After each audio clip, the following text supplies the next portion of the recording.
The auctioneer's gavel cracked against the wooden podium like a gunshot, and Eleanor Wright felt her sister's trembling hand slip into hers as they stood on that platform in Fort Kearney, Nebraska, wearing nothing but threadbare dresses and the weight of their father's gambling debts. It was August 1876, and the afternoon sun beat down mercilessly on the crowd of men gathered in the dusty town square, their eyes assessing the two young women like livestock at a county fair. Eleanor was 22 years old, her sister Violet barely 19, and neither had imagined their lives would come to this. Their father had died 3 months prior with his throat slit in a saloon after accusations of cheating at cards, leaving them with nothing but creditors and his outstanding obligations to some very dangerous men. The territorial judge had declared them property to be sold to satisfy those debts, a practice that was illegal but still happened in the rougher territories, where law was more suggestion than mandate. "What am I bid for these two fine specimens?" The auctioneer called out, his tobacco-stained teeth showing as he grinned. "Healthy, young, can cook and clean. Start the bidding at $500 for the pair." Eleanor squeezed Violet's hand tighter, her green eyes scanning the crowd for any face that might show mercy. Most of the men looked like miners or ranch hands, rough and weathered, their expressions ranging from curiosity to something darker that made her stomach turn. But then her gaze landed on a tall man standing at the back of the crowd, his face shaded by a worn Stetson hat. "600, called out a barrel-chested man with a thick beard. "700, came another voice from the left. The bidding continued, climbing higher as Eleanor felt her heart sink deeper. Violet was crying now, silent tears streaming down her dust-covered cheeks. Eleanor wanted to be strong for her sister, wanted to tell her everything would be fine, but the words stuck in her throat like cotton. $1,000. The voice was deep and steady, cutting through the din of the auction like a knife. The crowd parted slightly, and Eleanor saw the tall man stepping forward. He couldn't have been more than 26 or 27, with sun-bronzed skin and dark hair that curled slightly at his collar. His clothes were well worn but clean, a leather vest over a blue cotton shirt, and there was something in his dark eyes that was different from the other men, something that looked almost like anger.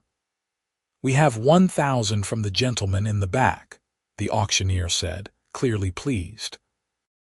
"Do I hear 1,100?" the crowd murmured, but no other bids came. $1,000 was a significant sum, more than most working men saw in 2 years. The auctioneer called out twice more before bringing his gavel down with finality. "Sold to the Cowboy for $1,000. Come collect your papers, sir." The tall man moved through the crowd with purposeful strides. Eleanor watched as he pulled a thick roll of bills from his pocket and counted them out onto the auctioneer's table. Her throat constricted as she realized this was really happening. They were being sold like horses or cattle, their futures now belonging to this stranger. The auctioneer handed over a set of papers with a satisfied smile. "Pleasure doing business with you, Mr. Beckett. They're yours for the next 7 years, as stipulated by the debt contract. You'll find all the details there."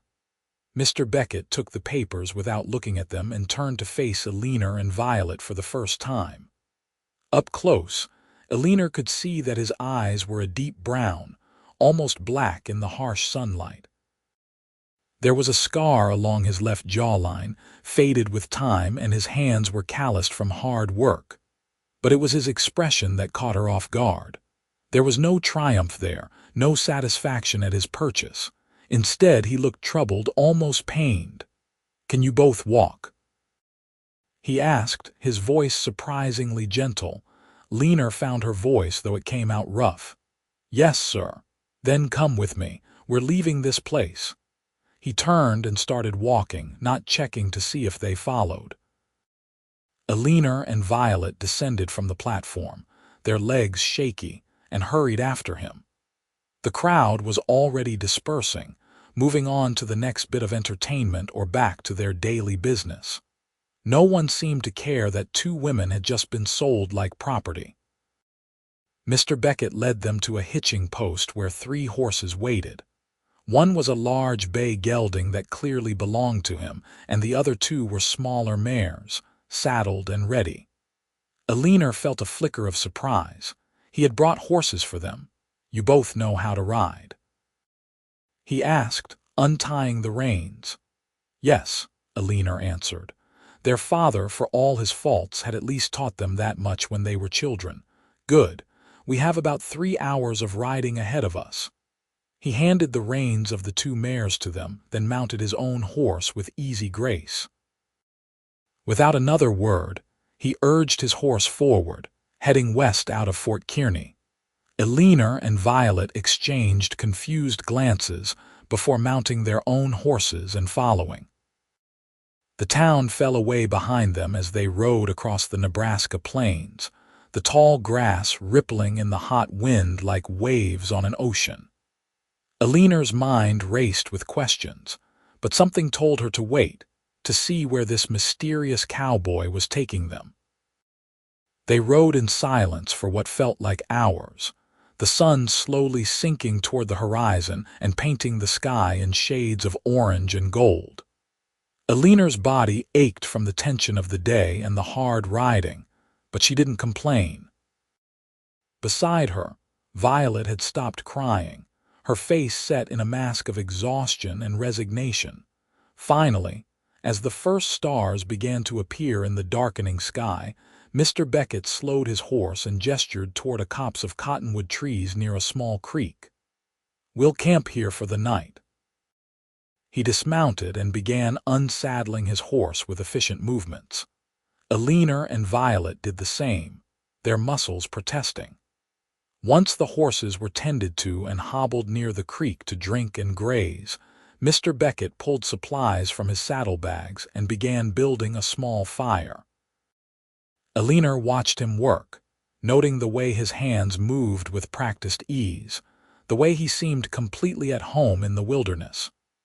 When the fire was crackling cheerfully, he pulled out strips of dried beef and some hardtack, offering them to the sisters. "It's not much, but it'll keep you going until tomorrow," he said. Eleanor took the food with murmured thanks, her stomach growling despite her anxiety. They ate in awkward silence, the only sounds the crackling of the fire and the distant call of night birds. When they had finished, Mr. Beckett stood and walked a short distance away, pulling the papers from inside his vest. What he did next made Eleanor's heart stop. He held the papers over the fire, letting the flames lick at the edges until they caught and began to burn. The contract that bound her and Violet to 7 years of servitude curled and blackened, turning to ash that drifted up into the night sky. "What are you doing?" Eleanor gasped, jumping to her feet. Mr. Beckett watched the last of the papers burn, his expression unreadable in the flickering firelight. "What does it look like? I'm burning your contracts." "But why?" Violet whispered, her eyes wide with shock. "Those papers cost you $1,000. He turned to face them, and for the first time, Eleanor saw real emotion in his eyes. Anger, yes, but also something deeper. Pain, perhaps, or old grief. "Because no human being should be property of another," he said quietly. "Because what happened today was wrong, and I had the means to stop it for 2 people, even if I can't fix the whole broken system." Eleanor felt tears spring to her eyes, but she blinked them back fiercely. "So we're free, just like that," he confirmed. "Though I should probably explain some things. My name is Yates Beckett. I own a cattle ranch about an hour's ride from here. It's not much, just me and my foreman and about 200 head of cattle, but it's honest work and honest land." He paused, seeming to choose his words carefully. "What I'm offering, if you're willing, is employment. I need help at the ranch. Someone to cook, to help with the house, to assist with the smaller tasks. I'll pay fair wages, provide room and board, and you're free to leave whenever you choose. No contracts, no obligations beyond what you'd have with any employer. Eleanor stared at him, trying to process what he was saying. It seemed too good to be true, too kind to be real. Men didn't spend $1,000 just to free people they didn't know and then offer them jobs. There had to be a catch. As if reading her mind, Yates met her gaze directly. I know you have no reason to trust me. What happened today was traumatic, and I'm still a stranger. All I can offer is my word that you'll be safe at my ranch and free to make your own choices. If you'd rather I take you to Lincoln or Omaha instead, I'll do that. I'll even give you enough money to get started somewhere new. Why? Eleanor asked, the word bursting from her before she could stop it. Why would you do all of this for us? You don't even know us. Yates was quiet for a long moment, his gaze distant. When he spoke, his voice was rough with old pain. Because 5 years ago, I watched my own sister sold at an auction just like the one today.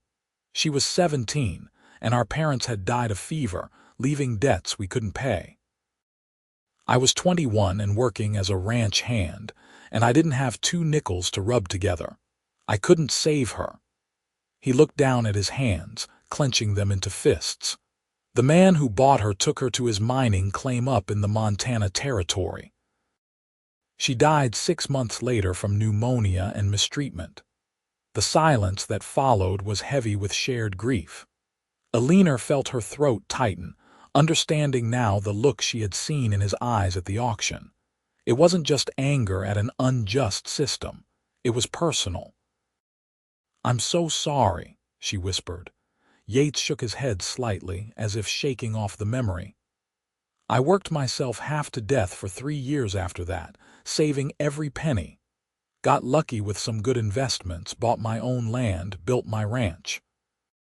And I swore that if I ever saw another auction like that, if I ever had the means, I'd do what no one did for my sister Mary. He looked at them both, his expression earnest. So that's why. You don't owe me anything. I did it for Mary as much as for you. Violet spoke for the first time since they had started riding. We'll come work at your ranch, Mr. Beckett, and we'll be grateful for it. Eleanor looked at her sister, then back at Yates. Despite everything, despite all the reasons to be cautious, she found herself believing him. Maybe it was the raw honesty in his voice when he spoke of his sister, or maybe it was the fact that he had burned those contracts without hesitation, but something told her they could trust this man. Yes, she agreed softly. We'll come. Relief flickered across Yates's face, quickly replaced by a businesslike nod. Good. We'll rest here tonight and reach the ranch by midday tomorrow. You both should try to get some sleep. I'll keep first watch. He moved to sit on the other side of the fire, giving them space and privacy. Eleanor and Violet lay down on the blankets he provided, huddled close together as they had done since they were children. As exhaustion finally claimed her, Eleanor's last thought was of Yates Beckett's dark eyes reflecting the firelight, and the way he had turned $1,000 into ashes without a moment's hesitation. The sun was already climbing when Eleanor woke to the smell of coffee brewing over the rekindled fire. She sat up, her body stiff from sleeping on the hard ground, and saw Yates crouched by the fire, a battered tin pot in hand. He looked tired, dark circles under his eyes suggesting he hadn't slept much, if at all. Morning, he said, offering her a tin cup of the steaming coffee. We should head out soon. Want to get you both settled before the heat of the day sets in. Eleanor accepted the coffee gratefully, the bitter warmth helping to clear the fog from her mind. Violet woke shortly after, and they made quick work of breaking camp. Within an hour, they were back on their horses and riding west. The landscape gradually changed as they traveled, the flat plains giving way to gentle rolling hills. Eleanor found herself riding closer to Yates, curiosity overcoming her natural caution. "You said you have a foreman," she asked. Yates nodded. "Tom Fletcher. Good man. Been with me since I bought the place. He's probably wondering where I disappeared to. I left 3 days ago without much explanation." "You rode 3 days just to go to Fort Kearney." "Heard about the auction from a trader passing through. Heard there were 2 sisters being sold." He glanced at her, his expression slightly sheepish. "Couldn't let it happen again, not if I could stop it." Eleanor felt something warm unfold in her chest, an emotion she couldn't quite name. "Your sister would be proud of you." Yates's jaw tightened, but he nodded once, accepting the words. They rode on, and as the sun reached its zenith, a sprawling ranch came into view. It was more substantial than Eleanor had expected, with a large wooden house, a barn, several outbuildings, and extensive corrals. Cattle dotted the surrounding hills, their dark shapes standing out against the golden grass. As they approached, a man emerged from the barn, shading his eyes against the sun. He was older than Yates, perhaps in his mid-40s, with graying hair and a weathered face. When he recognized Yates, his expression shifted from confusion to relief. "Boss," he called out, "was starting to think you'd gotten yourself into trouble." "Nothing like that, Tom," Yates replied, dismounting. "Just had some business to attend to. These are Eleanor and Violet Wright. They'll be working here at the ranch." Tom Fletcher's eyes widened slightly as he took in the 2 young women, but to his credit, he simply nodded and touched the brim of his hat. "Madam, miss, welcome." "Tom, can you help them get settled in the house? Show them where everything is?" Yates asked. "I need to check on the north pasture, see how the cattle fared while I was gone." "Sure thing, boss." Yates turned to Eleanor and Violet, his expression softening slightly. "Make yourselves at home. The house is yours as much as mine. Tom can answer any questions, and I'll be back before supper." He swung back onto his horse and rode off toward the hills, leaving Eleanor and Violet standing in the dusty yard with Tom Fletcher. The older man cleared his throat and gestured toward the house. "Come on, then. Let me show you around." The inside of the house was spacious and surprisingly well kept for a bachelor's dwelling. There was a large main room with a stone fireplace, a kitchen area with a cast iron stove, and 3 bedrooms. Tom showed them to the largest of the spare rooms, which had 2 beds and a window overlooking the eastern hills. "Boss usually keeps to himself in his room at the end of the hall," Tom explained. "I've got a small place out by the barn. The kitchen is stocked well enough, but if you need anything from town, we make a supply run about once a month." Eleanor looked around the room, still trying to process the sudden change in their circumstances. Just yesterday they had been on an auction block, and now they were standing in a comfortable ranch house with actual beds and a promise of employment. "Mr. Fletcher," she began. "Just Tom, please." "Tom," she corrected. "Did Yates, I mean Mr. Beckett, tell you anything about how he found us?" Tom's expression grew serious. "He told me before he left that he was going to Fort Kearney to right a wrong. Didn't give me details, but I know the boss. He's got strong feelings about justice and fairness. Lost his sister some years back in a bad way, and it changed him." He met Eleanor's eyes directly. "Whatever your story is, you're safe here. The boss is one of the best men I've ever known, and that's God's honest truth."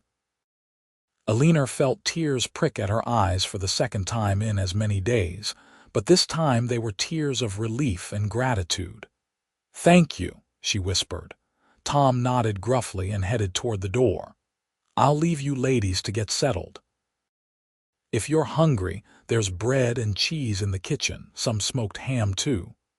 Boss won't expect you to start working right away. Give yourselves time to adjust."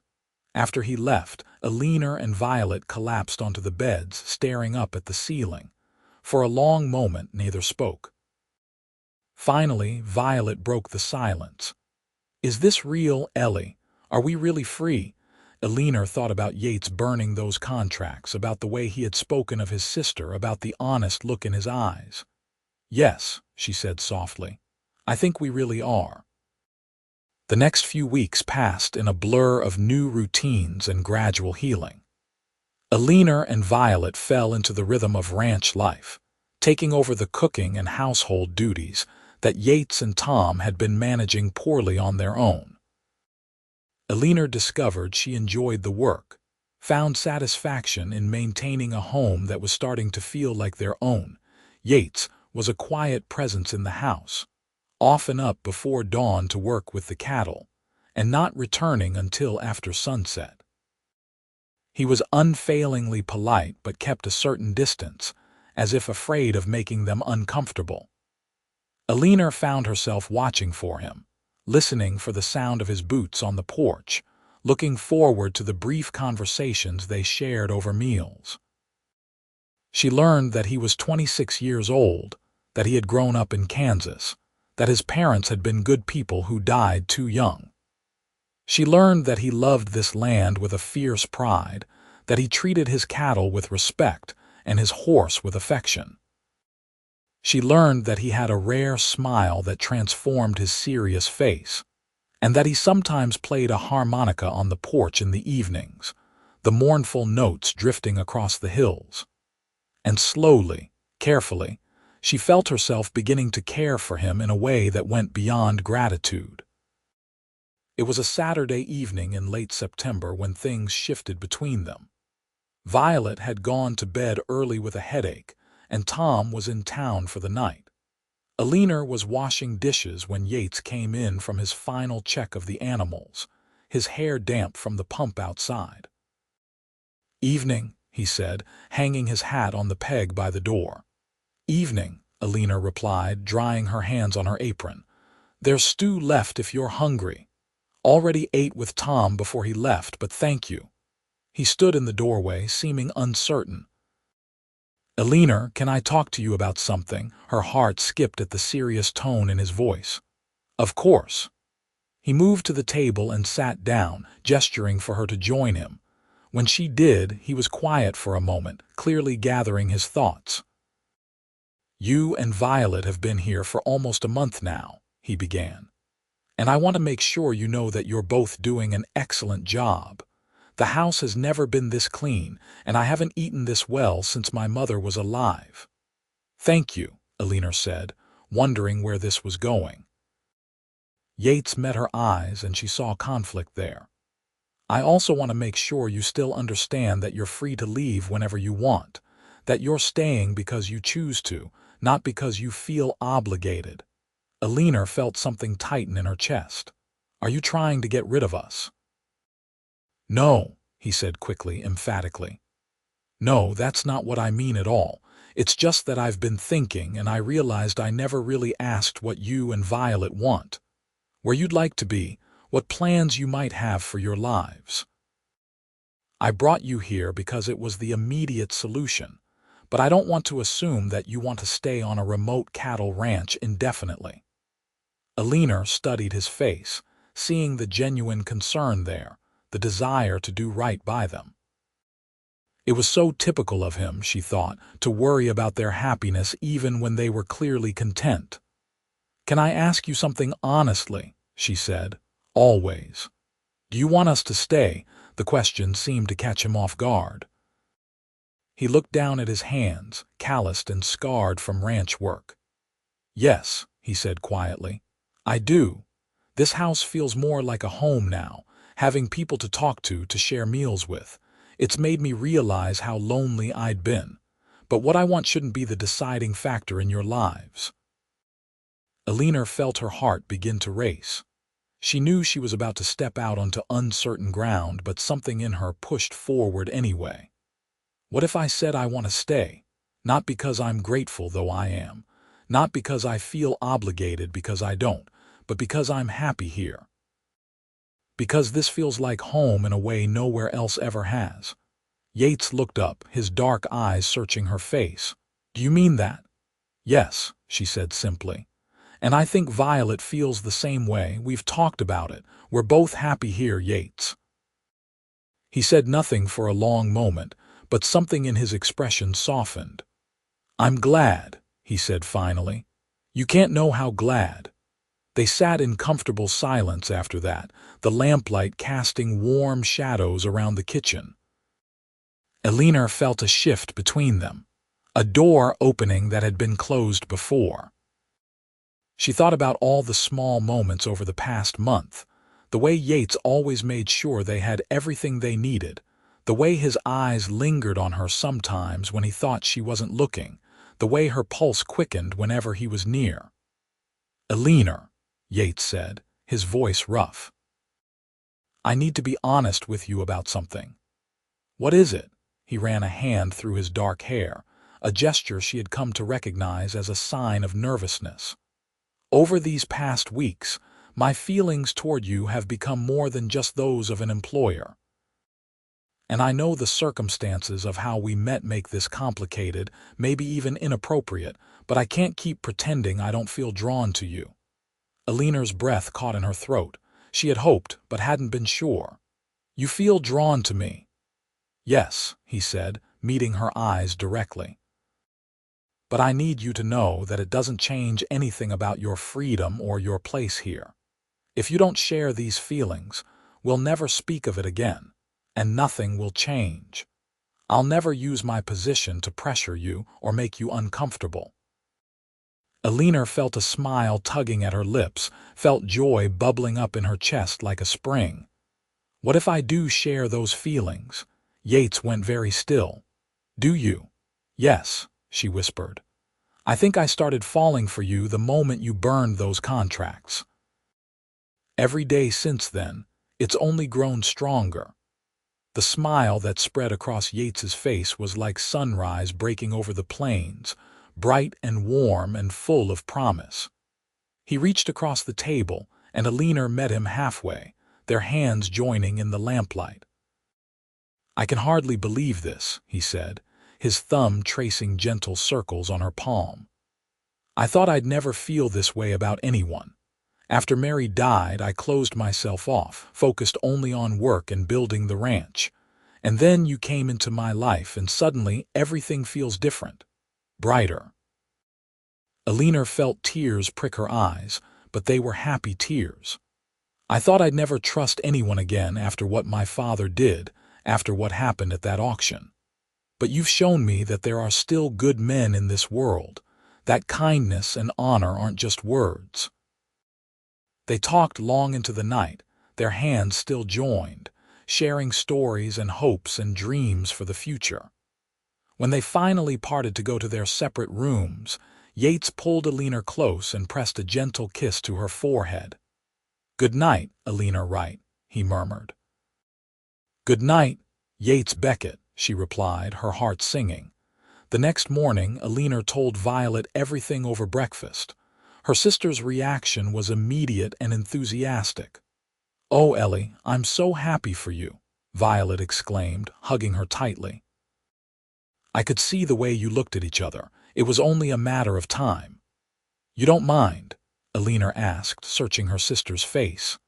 "Mind? Why would I mind? Yates is wonderful, and you deserve all the happiness in the world after everything we've been through."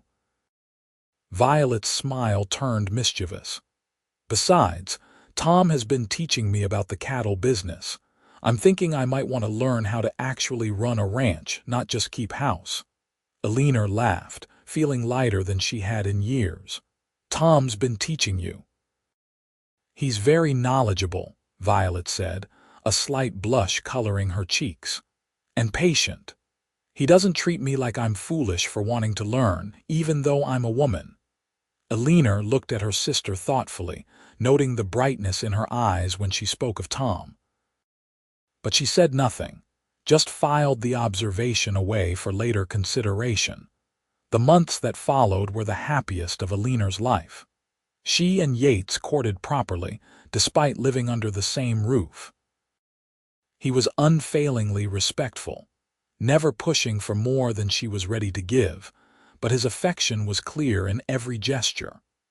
He brought her wildflowers from the hills, taught her to ride better, sat with her on the porch in the evenings and talked about everything and nothing.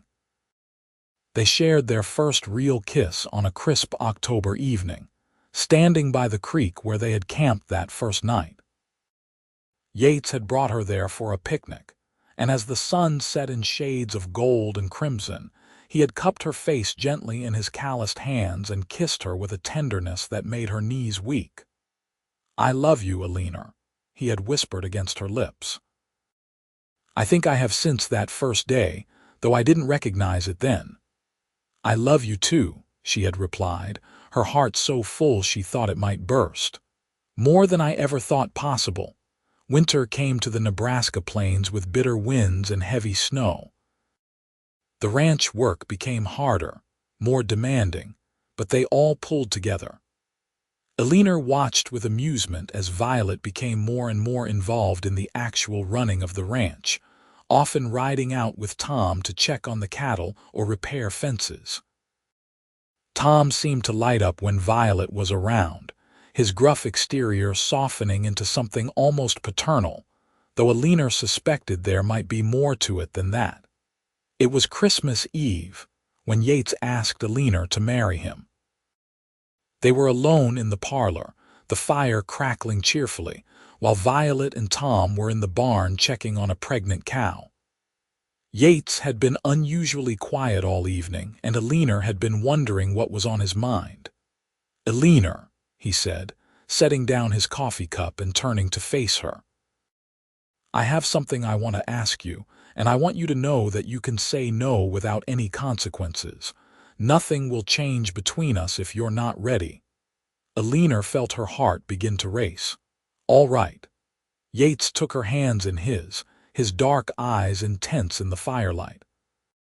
"These past few months with you have been the best of my life. You've brought joy and laughter into this house, into my heart. You've made me believe in the future again, made me want things I thought I'd never have." He paused, taking a deep breath. "Eleanor Wright, would you do me the honor of becoming my wife?" Eleanor felt tears spill down her cheeks as joy overwhelmed her. "Yes," she said, her voice breaking. "Yes, Yates, 1,000 times yes." He pulled her into his arms, holding her tight against his chest, and she could feel his heart racing as fast as her own. When they finally pulled apart, he reached into his pocket and drew out a simple gold band with a small sapphire set in it. "It was my mother's," he said, slipping it onto her finger. "She gave it to me before she died and told me to give it to the woman I loved." Eleanor looked down at the ring, then up at Yates's face. "It's perfect," she whispered. "You're perfect." They were married in January of 1877 in a small ceremony at the church in Fort Kearney, with Violet and Tom standing as witnesses.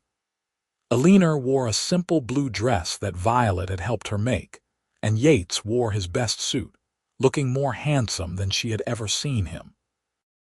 When the preacher pronounced them husband and wife, Yates kissed her with such tenderness and love that several of the attending townspeople wiped away tears. The reception was held at the ranch, with neighbors and friends coming from miles around to celebrate. It was a joyous occasion, with music and dancing and more food than Eleanor had seen in years. At one point during the evening, she found herself standing next to Tom, watching as Yates danced with Violet. "He's a good man," Tom said quietly. "You'll have a good life together." "I know," Eleanor replied. "I thank God every day that he was at that auction." Tom was silent for a moment, then said, "Can I ask you something, Eleanor?" "Of course." "Your sister Violet, you think she's happy here? I mean, truly happy, not just content?" Eleanor looked at him sharply, noting the carefully neutral tone, the way he wasn't quite meeting her eyes. "Why do you ask?" Tom shifted uncomfortably. "Just want to make sure everyone's settling in well. She's young, might want different things from life than working on a ranch." Eleanor studied him thoughtfully, seeing the truth behind his words. "Tom, Violet is 20 now. She's old enough to make her own decisions and know her own heart. and I think her heart is quite happy here." She paused, then added gently, "especially when she's learning about cattle ranching from a certain foreman." Tom's weathered face flushed. "I don't know what you mean." "I think you do," Eleanor said with a smile, "and I think you should tell her how you feel. Life's too short to waste time on fear." Tom looked at her, surprise and hope warring in his expression. "You wouldn't mind, the age difference and all. Tom, you're a good man, and my sister lights up when she's around you. Age is just a number. What matters is how you treat each other, how you make each other feel." She squeezed his arm affectionately. "Talk to her. I think you'll be surprised by what she says." As it turned out, Eleanor was right. Tom did speak to Violet that very night, and by the end of the evening, they had an understanding. They courted for 6 months before Tom asked Yates for permission to marry Violet, which Yates granted with enthusiasm and relief that his foreman would truly become family. Violet and Tom were married in June of 1877, and they moved into Tom's small house by the barn, which they immediately began expanding. Eleanor had never seen her sister so happy, so confident and full of life. Violet had found her calling in ranch work, proving herself to be naturally talented with horses and cattle. And Tom was an endlessly patient teacher who clearly adored his young wife. Life on the Beckett ranch settled into a comfortable rhythm. Eleanor and Yates's love deepened with each passing season, growing from the passionate fire of new romance into something steadier and more profound. They learned each other's habits and moods, learned to work together and support each other through the inevitable challenges of ranch life. In the spring of 1878, Eleanor discovered she was pregnant. Yates was overjoyed, his hands shaking as he placed them gently on her still flat stomach, his eyes bright with unshed tears. "A child," he whispered in wonder. "Our child. Are you happy?" Eleanor asked, though she could see the answer in his face. "Happy doesn't begin to cover it," he said, pulling her close. "You've given me everything, Eleanor.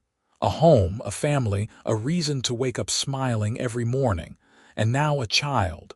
I'm the luckiest man alive." Their son was born in December of 1878, arriving during a snowstorm that kept the doctor from reaching the ranch in time. Violet and Tom helped with the delivery, and when Eleanor finally held her baby boy in her arms, she wept with joy and relief. He was perfect, with a thatch of dark hair and his father's eyes. They named him Samuel Beckett, after Yates's father, and he became the center of their world. Yates was a devoted father, patient and gentle with his son, often carrying the baby around the ranch in a sling as he did his work. Eleanor would watch them from the porch, her heart so full of love she thought it might overflow. Violet and Tom welcomed their own son in the spring of 1879, a robust baby they named Henry. The two boys became inseparable as they grew, more like brothers than cousins, running wild across the ranch and getting into the sort of mischief that exasperated and amused their parents in equal measure. The years passed in a blur of birthdays and holidays, of cattle drives and harsh winters, of drought and plenty. The ranch prospered under Yates's careful management and Tom's expertise, growing from 200 head of cattle to over 500. They hired additional hands to help with the work, young cowboys who lived in the new bunkhouse Tom and Yates had built. Eleanor gave birth to 2 more children in the following years, a daughter named Rose in 1881 and another son named James in 1883. Violet and Tom added a daughter named Lucy to their family in 1882. The ranch house was always full of noise and laughter, of children playing and adults working, of love and life in abundance. On a warm evening in September of 1885, Eleanor stood on the porch watching the sunset paint the hills in shades of gold and orange. Yates came up behind her, wrapping his arms around her waist and resting his chin on her shoulder. "What are you thinking about?" he asked softly. Eleanor leaned back against him, savoring the solid warmth of his body. "About how much life has changed in the 9 years since you bought me and Violet at that auction. About how impossible it seemed then that I would ever be happy again, let alone this happy." Yates tightened his arms around her. "Best $1,000 I ever spent." Eleanor turned in his arms to face him. "Do you ever think about what your life would have been like if you hadn't gone to Fort Kearney that day?" "Sometimes," he admitted. "And it makes me grateful for every twist of fate that led me to you. I would have been alone, Eleanor. Successful, maybe, but alone. You and Violet and the children, you're the reason I work so hard, the reason I get up every morning. You're my heart." Eleanor cupped his face in her hands, seeing the same love reflected in his eyes that she felt in her own heart. "And you're mine. You saved me, Yates, not just from that auction, but from a life without hope. You showed me what real love looks like."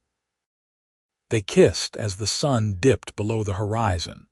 Two people who had found each other in the darkest of circumstances and built a life full of light. Behind them in the house, they could hear the children playing, Violet laughing at something Tom said, the everyday sounds of family and home. That night, after the children were tucked into bed and the house was quiet, Yates and Eleanor lay in their room with the window open to let in the cool night breeze. Eleanor's head rested on Yates's chest, listening to the steady rhythm of his heartbeat. "You remember that first night?" she asked softly. "When we camped by the creek and you burned the contracts." "I remember everything about that night," Yates replied, his fingers trailing through her hair. "I remember thinking you were the bravest person I'd ever met, standing on that auction block with your head held high. I remember wanting to protect you and knowing I barely had the right to even speak to you after what you'd been through." "I was so scared," Eleanor admitted. "But then I saw you burn those papers, and I knew everything was going to be all right. I didn't know I'd fall in love with you. I didn't know we'd build this life together, but I knew we'd be safe." "You'll always be safe with me," Yates promised.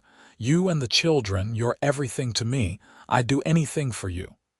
"I know," Eleanor whispered, "just as I'd do anything for you." They fell asleep like that, wrapped in each other's arms, secure in the knowledge of their love and the life they had built together. The seasons continued their eternal cycle, bringing changes both welcome and challenging.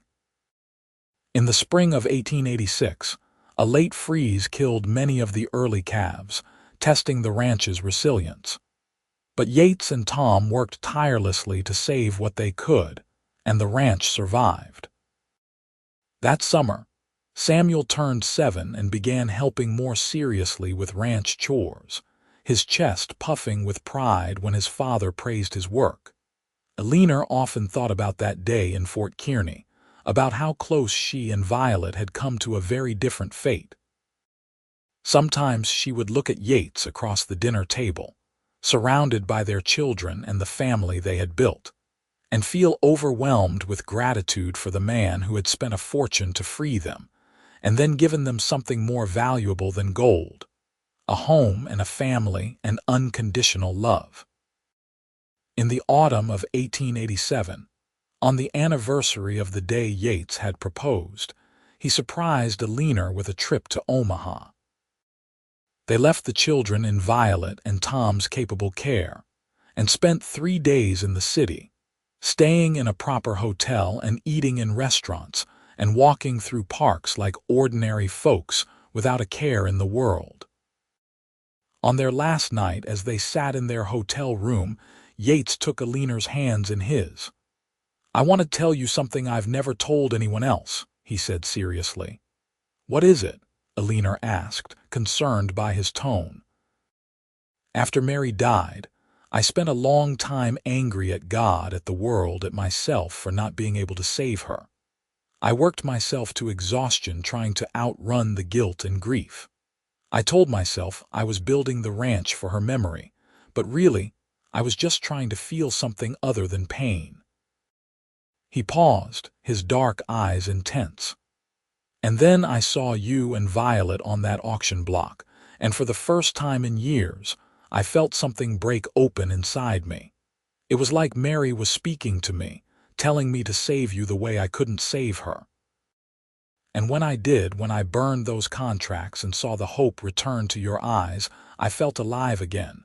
You healed me, Eleanor. You made me whole. Eleanor felt tears streaming down her face. Oh, Yates, you healed me too. We saved each other. He pulled her into his arms, holding her with a desperation that spoke to how much she meant to him. I love you more than life itself. Every day with you is a gift I never thought I'd receive. I love you too, Eleanor whispered against his chest, forever and always. When they returned to the ranch, they found everything running smoothly under Violet and Tom's supervision. Samuel and Henry had built an elaborate fort in the barn. Rose and Lucy had picked wildflowers and pressed them in one of Eleanor's books, and baby James had learned a new word. The house was chaotic and noisy and perfect. Life continued its steady march forward. More years passed, marked by the growth of the children and the continuing prosperity of the ranch. Samuel showed an early aptitude for mathematics and business, helping his father keep the ranch's books. Rose was gentle and artistic, filling the house with drawings and singing. James was adventurous and fearless, always climbing something or exploring somewhere new. In 1890, Violet gave birth to twin boys, much to everyone's surprise and delight. Tom built another addition to their house, grumbling good-naturedly about his expanding family while his eyes shone with pride. Eleanor helped her sister through the challenging early months of caring for 2 infants plus their older children, and the bond between the sisters only grew stronger. By 1892, the Beckett Ranch was one of the most successful in the territory. Yates had a reputation for fair dealing and quality cattle, and other ranchers often sought his advice. But despite their success, Yates and Eleanor never forgot where they had come from, the desperate circumstances that had brought them together. They made it a point to help others whenever they could, hiring hands who were down on their luck, paying fair wages, treating everyone with dignity and respect. When they heard of another debt auction happening in a nearby county in 1893, Yates rode out and bought the freedom of a young couple, offering them the same choice he had offered Eleanor and Violet: work if they wanted it, or money to start fresh elsewhere. The couple chose to stay, and they became valued members of the ranch family. On a beautiful summer evening in 1895, the entire extended ranch family gathered for a celebration. It was the 20th anniversary of the Beckett Ranch's founding, though Eleanor knew the real reason for Yates's joy was that it had been 19 years since that day in Fort Kearney. Samuel was now 16, a tall young man who looked more like his father every day. Rose was 13 and already catching the eye of boys at church, much to Yates's dismay. James was 11 and still getting into constant mischief.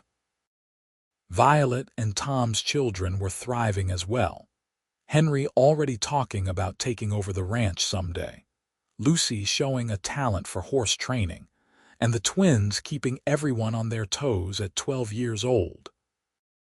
As the sun set and the children ran around playing tag while the adults sat on the porch, Eleanor looked around at the life they had built and felt a profound sense of peace.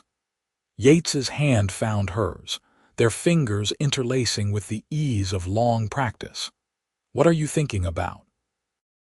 he asked, the question that had become something of a ritual between them over the years. "About how lucky we are," Eleanor replied. "About how one act of kindness changed everything."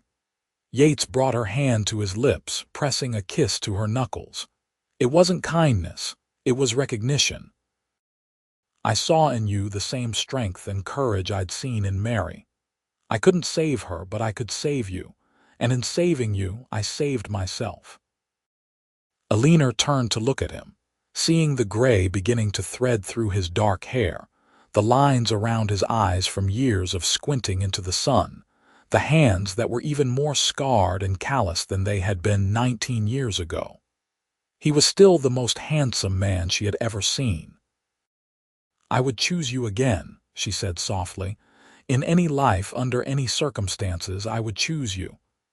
"And I would choose you," Yates replied. "Always and forever, Eleanor Beckett." As darkness fell and the stars began to emerge in the vast Nebraska sky, the family gradually made their way inside. Eleanor and Yates stayed on the porch a while longer, wrapped in each other's arms, watching the night settle over the land they had worked so hard to build. "Do you think the children understand how lucky they are?" Eleanor asked. "To have grown up here with stability and love and a real home." "They will when they're older," Yates said. "Right now they're just living their lives as they should be. But someday they'll look back and understand what we built for them, what we survived to give them this life." Eleanor nodded, knowing he was right. Samuel was already old enough to understand some of it. She had told him the story of how she and Yates met, had seen the horror, and then gratitude in his eyes when he realized how close his mother had come to a very different fate. The years continued to roll by, bringing with them the joys and sorrows that are part of every life. In 1897, Tom's father passed away, and the family grieved together. In 1899, Rose fell in love with the son of a neighboring rancher, a good young man named David, and they were married in a beautiful ceremony at the ranch. Samuel left for college in 1899, planning to study business so he could help run the ranch more effectively when he returned. Through it all, Eleanor and Yates remained the strong center of the family, their love a constant that never wavered. They had their disagreements, of course, their moments of frustration and anger like any couple. But they had learned long ago how to talk through problems, how to forgive and compromise, how to remember what really mattered. On a cold January morning in 1900, as a new century dawned, Eleanor woke to find Yates already awake, watching her with an expression so tender it made her heart ache. "Good morning," she said, reaching up to touch his face. "Good morning, my love," he replied, capturing her hand and kissing her palm. "I was just thinking about how much I love you, how grateful I am for every single day I've had with you." "We have many more days ahead of us," Eleanor said, though something in his tone made her uneasy. "I know. But I never want to take a single one for granted." He pulled her close, holding her as if memorizing the feel of her in his arms. "You're my everything, Eleanor. You know that, don't you?" "Of course I do," she whispered. "Just as you're mine." They lay together as the sun rose, lighting the room with golden light. Two people who had found each other against all odds and built a love that would last forever. The winter was harsh that year, with storms that kept them housebound for days at a time. But inside the ranch house, there was warmth and laughter and love. The grandchildren, Rose's baby daughter Grace, visited often, filling the house with new life and joy. James was 17 now and preparing to take on more responsibility around the ranch. The twins had grown into capable young men who worked alongside their father Tom. Violet and Eleanor still met every morning for coffee, just the two of them, talking and laughing and remembering all they had survived together. Their bond was unbreakable, forged in fire and strengthened by years of love and support. "Do you ever think about that day?" Violet asked one morning. "The auction?" "Sometimes," Eleanor admitted, "but not with fear anymore. Now when I think about it, I think about how it led me to Yates. How every terrible moment we survived brought us to this life. Violet nodded, understanding in her eyes. We were so lucky. If Yates hadn't been there, if he hadn't had the money or the courage to do what he did. But he was there, Eleanor said firmly, and he did have the courage. That's what matters. Not what might have been, but what is. As spring arrived in 1901, bringing with it new life and renewal, Eleanor stood in her garden, planting vegetables as she did every year. She was 47 years old now, her hair showing threads of silver, her hands marked by years of work. But she felt young when Yates smiled at her, felt beautiful when he looked at her with love still shining in his eyes. Yates came up behind her, wrapping his arms around her waist just as he had done 1,000 times before. "The garden's looking good," he said. "It should be a good harvest this year," Eleanor replied, leaning back against him. "The soil's rich. The winter snow left plenty of moisture." "Like our life," Yates mused. "We weathered the hard times and now we're reaping the benefits." Eleanor turned in his arms to face him. "I love you, Yates Beckett. I love you more now than I did on our wedding day, more than I did the day we met. My love for you just keeps growing." "And I love you, Eleanor Beckett," he replied, his voice rough with emotion. "You're the best thing that ever happened to me. Marrying you was the smartest decision I ever made." They kissed in the garden, surrounded by new growth and promise, two people who had built a life of love from the ashes of tragedy and despair. By 1903, Samuel had returned from college and married a smart, capable young woman named Alice. They moved into a new house on the ranch property that Yates and Tom built for them. Samuel began taking on more and more of the ranch management, implementing new techniques he had learned in school while respecting the traditional wisdom his father and Tom had accumulated over decades. James decided to pursue a career in law enforcement, becoming a deputy in Fort Kearney. He visited the ranch often, bringing stories of his work and the changes happening in the rapidly modernizing town. Rose and David had 3 children now, filling the ranch with even more life and laughter whenever they visited. Violet and Tom were grandparents 4 times over, and Tom had trained his sons to be excellent cattlemen. The ranch was thriving under the combined efforts of 2 generations, a testament to the foundation that Yates and Eleanor had built all those years ago. On a warm evening in June of 1905, the entire family gathered at the ranch for Eleanor's 51st birthday. 3 generations filled the house and yard, children running and playing, adults talking and laughing, food and drink abundant. Eleanor stood on the porch, watching it all, feeling overwhelmed with gratitude and love. Yates appeared at her side as he always did, slipping his hand into hers. "Happy birthday, my love." "Thank you," Eleanor said, smiling up at him. "This is the best gift, having everyone here." "There's something I want to give you," Yates said, pulling a small wrapped package from his pocket. "Open it." Eleanor unwrapped the package carefully to find a leather-bound journal inside. When she opened it, she saw that the first page was filled with Yates's distinctive handwriting. "To Eleanor, my love, my heart, my home. This is the story of us, so our children and grandchildren and all who come after will know how we found each other and built this life. Read it, add to it, and remember always how much I love you." Eleanor's eyes filled with tears as she flipped through the pages, seeing Yates's words telling their story from his perspective.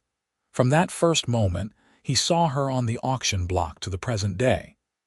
It was a gift more precious than gold, a testament to their love that would outlast them both. "Oh, Yates," she whispered, "this is beautiful, thank you." "I wanted you to know," he said softly, "that I remember every moment. Every conversation, every touch, every time you smiled at me. I've treasured it all and I want it preserved forever." Eleanor kissed him, tasting salt from her own tears, feeling his love wrap around her like a warm blanket. "I'll add my own memories," she promised, "and we'll give it to Samuel so he can pass it down through the generations."